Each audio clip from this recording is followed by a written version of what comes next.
नमस्कार मंडळी, आज मी तुमच्यासोबत शेअर करणार आहे येळवस स्पेशल म्हणजेच वेळामावस्या स्पेशल ज्वारीचा आंबील।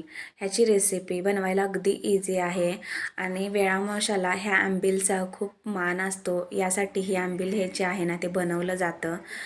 अर्धा लिटर ताकसाठी इथे मी 1 चमचा ज्वारीचं पीठ घेतलेलं आहे। जास्त घेतलं की खूप दाटसर होतं, यासाठी खूप कमीच घ्यायचं। तर अगदी एक्स्ट्राचं पाणी टाकून हे जे पीठ आहे ना ते आपल्याला शिजवून घ्यायचं आहे। तर आता पातेलं गॅसवरती ठेवूया आणि पीठ आहे ना अगदी उकळी येईपर्यंत शिजवून घ्यायचं आहे। हे जे ज्वारीचं आंबील आहे ना अप्रतिम लागते, तुम्ही नक्की ट्राय करून पहा माझ्या पद्धतीने। हे जे आंबील आहे ना ते मराठवाडा विभागामध्ये सगळ्यांच्या घरी दिसेल वेळामावस्याला।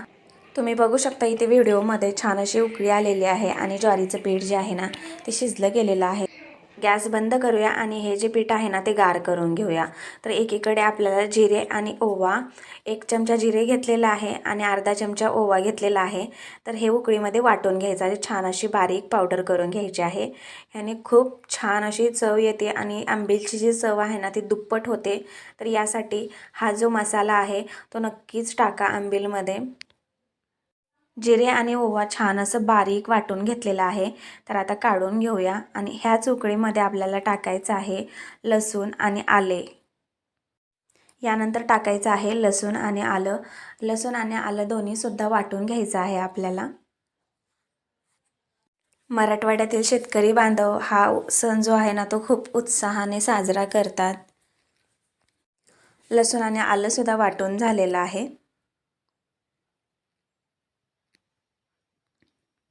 वेळामावस्या दिवशी जे आपण आंबील, भजी जे बनवलेलं आहे ना ते सर्व जे मिश्रण आहे, भाज्या आहेत त्या एकत्र केले जातात आणि पूर्ण शिवारामध्ये शिंपडले जातात।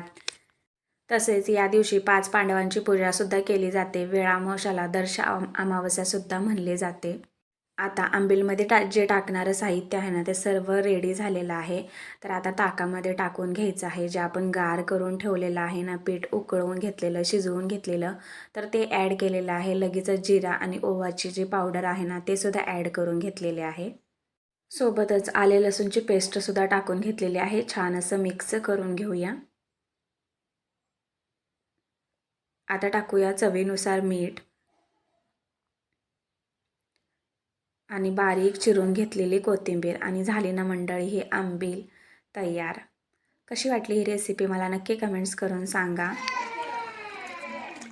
मंडळी ही जी रेसिपी आहे ना ती थोडीशी लेटच झाली टाकायला, कारण मोबाईलचा थोडासा प्रॉब्लेम झाल्यामुळं ही रेसिपी तुमच्यासोबत मी लवकर शेअर नाही करू शकले।